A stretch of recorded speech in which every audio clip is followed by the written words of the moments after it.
That's a cool name and a cool logo for sure as well, right? Yeah, that's badass. You don't want to go up into somebody's base and you see that looking at you. You're like, nah, man. I'm out. This guy's gonna beat me up. For sure.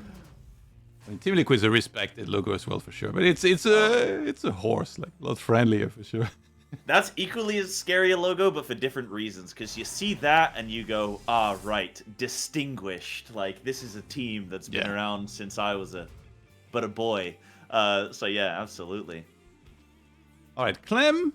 I feel like after you suffered the type of loss that he suffered against Shutdown, you're supposed to come back really motivated. You're gonna look at those replays, almost like filled with rage and determination to just do a lot better next time. And he goes up against a very different opponent, though, in ForJumy, who's sitting at the absolute bottom of the group. He's been struggling, and he's kind of... It feels... He's got nothing to... What's the right term here?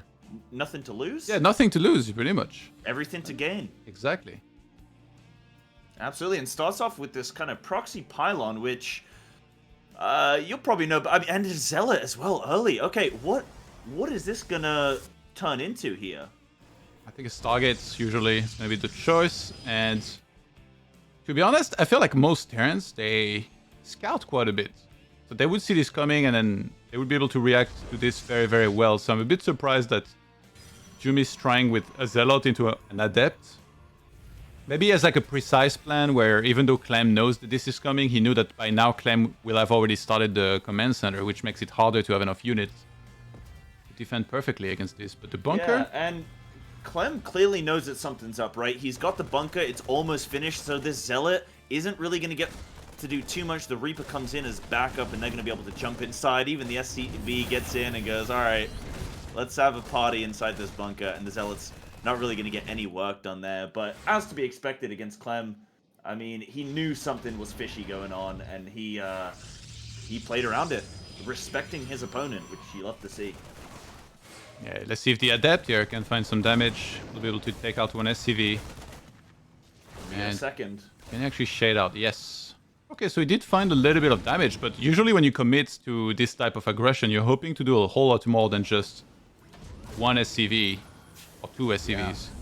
I feel like a little bit of missed micro there for ForJumy could have, I think, gotten that second SCV if he just kind of watched his movement a little bit more. But a lot of low health units here, the Reaper, the SCV, so not quite able to clutch out these kills for ForJumy. But applying some pressure here for Clem. There's a lot of Adepts, actually. He went up to 3 here, still across the map.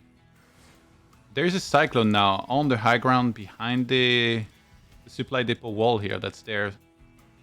Is there to prevent Adepts from shading in. The Oracle will fly in. That's going to be perhaps the decoy where he sends the Adepts into the expansion. No, he just kind of probes inside to see what's there. Clem is not sure of what's coming behind it, so he's actually getting a tank. Yeah, at this stage, I feel like it's Clem kind of putting this reactionary style to ForJumy's not necessarily aggression, but definitely his build path. And now we see the Dark Shrine. We've had 3 of those in 2 games, and the first one of this series. Let's see what we can work there with the DTs coming in. Look at this little shiny ball here, like the eye of a horse, empty. The eye of a horse. Well, if anyone's gonna know anything about horses, it's Clem, being of Team Liquid. So he should be right at home defending against this. And the Adept's almost able to get into the base, but the depot says not today. Oh no. Massive Marines. stasis ward though. Okay, now the Adepts have free range to come in. There is a tank sitting in position. Maybe they can jump on that. They're actually gonna opt to shade in. Yeah, with the tank there, I feel like that was a bad idea. Yeah, if he shaded right next to the tank, that would have been totally fine, because then he would be killing SCVs left and right. Those Marines getting trapped. I thought Clem had seen the stasis words, and he was like, alright, I'm gonna trigger that, it's gonna be beautiful with 1 Marine, I'm gonna be totally fine. And then no, like they all walked into it, and I was like, okay, this could be really good for ForJumy, but perhaps he didn't make the most of it with just 4 SCV kills. I don't think he expected to get such a good stasis one. He went, wait, I've got to go. I've got to do something here. But yeah, I definitely think jumping onto the tank would have been the better option. Maybe he thought the SCVs would just repair it or something. And now going to lose an Oracle. Not great there, the missile turret just dispatching of that. Oh no. So ForJumy here trying to get some work done, but Clem is not really abiding, not really giving him any room. A DT tried to walk in and got sniped instantly, so the Dark Templars so far haven't been able to do much. I think he was hoping there would be a scan here and then he'd be able to just run out, but Clem not really falling for it. He's just happy to pull back, stay near his turrets. And he's going to be the one dropping across the map. Now, ooh, nice tag actually from the Oracle on this medivac. And the Blink Stalker's coming up, not able to, maybe he could add a couple more there. I think with 4 he would have been able to two-shot that, right? Or was it 5 that he would have needed? And would have been able to kill a lot of units in that medevac, but not quite. Good reveal there on the army of Clem. That is a lot of forces here. Clem can just save up a few scans to deal with DTs. And actually go for a very strong timing here, which is going to line up pretty well with when Combat Shield finishes here.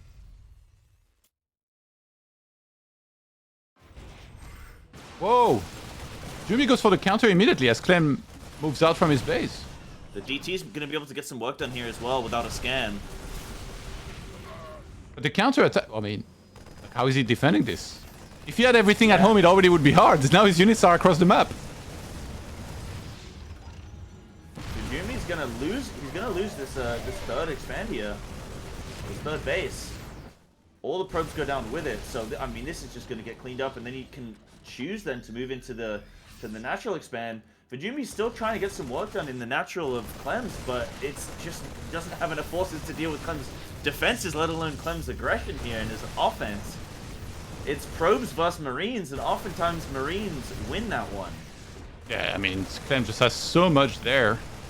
The medevac in support is able to steam that one tank doing a lot of damage as well, and the counter-attack wasn't even much of a threat, it seemed like, on the other side. And Clem takes strong map 1 win here. That was quite decisive. That was ForJumy trying to edge in, trying to catch Clem off guard, trying a few different things. The Oracle, the DT, few adepts. Nothing really stuck. Clem just swatted it away and went, all right, I'm going to come kill you now. And that's about how it went. For you, Todd, where was that defining moment in that game where ForJumy was dead in the water? To be honest, I didn't really like the game plan. I don't know exactly what he was hoping for. Perhaps for Clem to skip the scout or like scout a little later. But once you get like perfectly scouted in the start, like your target is not even that close, like Clem is always going to be able to defend. It seems like nowadays there is not much shortcuts to being able to find success against a very strong player like Clem in the way of like being very aggressive and cheesing. It's so hard to actually trick this guy. Happens very, very rarely. It kind of happened when Shutdown played against Clem, though, because it kind of felt like Clem was being really worried about some attacks and 2 bases. But Shutdown was just expanding and making a ton of probes, and he was scouting so perfectly with his observers that he saw everything coming. That was really the key to victory for him. But maybe ForJumy is just not confident with that type of style here, so he's playing entirely different. Yeah, I mean, I think attacking into the Terran, for ForJumy, I think if he just sits back, gets a couple shield batteries, expands, like you say, builds up some forces, and just says, all right, you come to me. Because you know the Protoss is going to be in that stronger position. If the Siege Tanks have to walk into the Protoss defense, then, you know, at least as the Protoss, you got a bit of a fighting chance there. You'd never want to move into a Terran, really, if you can avoid it. But, yeah, for that one, it's going to be over. But now we're getting into game 2. And in the top right hand side of the map here, playing as the red Protoss from Germany, playing for Team Berserker, is ForJumy.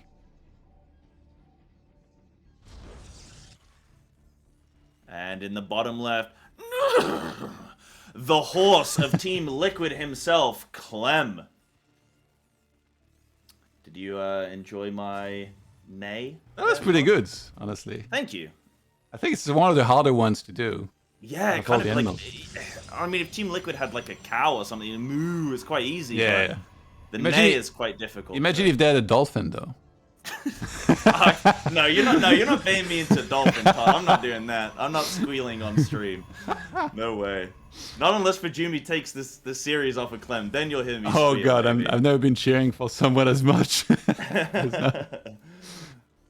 Absolutely. Clem, it's kind of a must-win still. I think you would expect Clem very often here to take first place in his group as well, but now he's got this one loss, which, you know, is somewhat shocking to shut down, and he still has to play Showtime down the line. So yeah, very important for him to pick up a win here as well. Yeah, I think it's just as important for Clem to win this as it is for ForJumy, because like you say, ForJumy, bottom of the group, hasn't won a series yet. So just as like a bit of a confidence boost, especially if you can take a series off Clem or even a game off Clem, like you gotta be happy with that. But for Clem, he's gotta win this so that he can keep those points up at the board and try and come out of the group at the top. As you say, Showdown there shutting him down. So yeah, Clem's still got something to play for in this game. He can't just take his foot off the gas. And again, respecting his opponent, getting the scout out. Yeah. Respecting the potential of Protoss.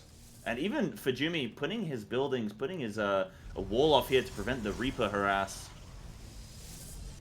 Yeah, Reaper scouts towards the main base, but it's towards the expansion that he has to worry right now.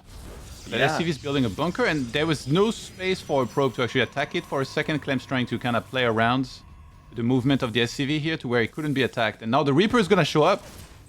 ForJumy, this could be disastrous. This bunker's going to finish here. The probe's not going to be able to do anything, and this is going to be a very slow Stalker having to run all the way across the base here for ForJumy. And yeah, as you were mentioning about that SCV like positioning, Terran are definitely getting more wise as to how they can manipulate the positioning of their buildings to allow for these SCVs to kind of be protected from potential probes. Yeah. This is never going to kill an expansion. However, you're going to delay the mining a lot at that expansion. So the SCV finally got taken out. Clem used that as an opportunity to head into the main base. And nice positioning there from the Stalker for ForJumy, but the Reaper, just manages to get around the side, and the Stalker's not going to be quick enough. Oh, that was a nice little... That was like in the movies, you know, where the good guy, like, runs through the train on one end, and then as soon as the other guy comes in, he, like, slips out the other side. That's what that move was right there. Heroes never look back at explosions, Cyber. And in this case, the explosion was his bunker getting salvaged, satisfied, and reimbursed. Yes, indeed. And now, Clem just grabbing a couple extra barracks here. He's got the factory down. He's got some cyclones being made. Actually, I'm going to show my ignorance here. The cyclone, what is that really to counter? I mean, I know that you said in last game with Adepts, it's good at dealing with them, can lock onto them in their movement away, but I guess it's with air units as well. Is it to kind of deter Oracle harass? Or it's mainly Oracle, but it's really everything, because you can attack everything, so... I guess it does well with Phoenix and the likes as well, so... Yeah, I mean, like, Stalkers attacking early on, like, it's gonna help. But yeah, it's mainly the Oracle there. You're absolutely right in that, where, like, if you don't have a Cyclone, then it means you're making Widow Mines. If you're making Widow Mines, you need to be very precise with where they're gonna be and able to catch that Oracle to blow it up. And if you get it wrong, maybe you're gonna lose a ton of SCVs, whereas the Cyclone, it's a sure thing for any position in your main where, like, an Oracle might fly in. But in this case, it's a Roddy build. It's Phoenixes. The Roddy build, okay. What is the Roddy build? Roddy build is really like you just go Phoenixes. Phoenix? If you go for any sort of Phoenixes, it's a Roddy build. Okay. That's what I like to call it. There's even hallucinated Phoenix, it's still a Roddy build, yeah. Works for me. And the robotics bay as well coming in for ForJumy here, so probably gonna be are we gonna be seeing these just like I guess a standard couple Phoenix, couple oh my goodness, Colossus, couple Colossus, couple Phoenix, that kind of standard play. Yeah, actually, like the Phoenixes are great at defending any sort of drop with like Widow Mines and all that stuff, or even like any Medivac drop that might happen early on where there's just the one or two. Later on in big fights, you know, maybe they will fall off and stuff, but I think he doesn't have to commit to making a ton of them unless he wants to play that specific style with Zealots, Colossus, and Phoenixes. I don't think this is what we're going to be seeing here, but we see a move out here from Clem. And vision-wise, I think the Observer caught a little bit of this movement out. Yeah, so that's why the Phoenixes are trying to confirm. Look at that Oracle. Smashing air units. The Phoenix are able to pick up the Cyclone, but there's too many Marines there as backup to prevent the Cyclone from actually going down there. One Colossus on the map here for ForJumy. Clem's able to stim away. Doesn't quite want that fight. Wants to lure the Protoss away from his shield batteries. And that's quite a few Phoenix. This is one is low health. Or a couple of them are low health. ForJumy is actually still making more here. Interesting. The fact that he has only one observer is a bit worrying because he's not seeing anything out on the map, so he's staying close to this army of Clem here to make sure he doesn't get dropped or something in the main. And the pro moving out is going to get sniped. And Clem's probably going to be looking just to... I thought he might be picking up and trying to drop into the main there, but it doesn't look like it. He wants to just do a little bit of structural damage there. I don't think he trusts himself to go quite into the home of the Protoss. It's the Berserker, that's what it is. Clem's very good at not overextending. Like, I think he saw that there was one Colossus. He knows there's a second one probably getting there soon. He sees the amount of Phoenixes. This amount of Phoenixes is actually very scary, but like I said, I do feel like they will fall off eventually when you start having really like much bigger armies. And we're seeing the difference in like macro and mechanics here, where Clem is really starting to take a decent supply lead. So he's going to re-siege that position with way more than earlier. And this time, I think he might be able to just take out everything. I think he's going to try and bait these Phoenix into these mines here, into these Widow mines, but actually it's the Stalkers who want it, able to back away before that does detonate. But I think if he can smack a few of these Phoenix here with these mines, that can really just halt ForJumy's defense there, though he does have to be careful of those double Colossi, as you say. Very scary and has to be respected. For Clem here, what do you think is the move? I mean, I see normally Marauders being brought on, Vikings, tanks normally. But for now, Clem grabbing a couple Vikings, couple Marauders, but nothing too committed there. Oh, he finds the proxy gateway as well, which is really nice because not only you shut it down, it also tells you like the opponent was actually planning on perhaps attacking pretty soon. You can adjust, maybe play a bit more defensive. It's important to be out on the map like he is now because let's say like Jumy moves out through another side and Clem can actually attack quicker because of Stimpack and his army movement and like ignite like, you know, a base race where he shuts down the economy of his opponent way earlier. But the downside is, Cyclone. Yeah, if he gets caught like this would be really bad. So now he's trying to rejoin the safe side of the map. This is a strong timing here. We have 3 Colossi, a lot of Phoenixes to kind of help them against any Vikings that could be there. And there is not really much Vikings so far. It's only the 4. Only a handful. I really like the composition here for ForJumy. If anything's going to do it for him here, I think it's this. Though the Widow Mine's going to go off, detonate right in the mass of those Stalkers there. Got no Zealots to soak up the shots. And it looks like these Colossi are protected for now. Solid force fields, but it looks like Clem just has so much bio here. It's not going to be enough. The Colossi just backing away into this choke point, which is nice, but there's just nothing in front of it for ForJumy. Nice pickup there with the Colossi, but that's going to be enough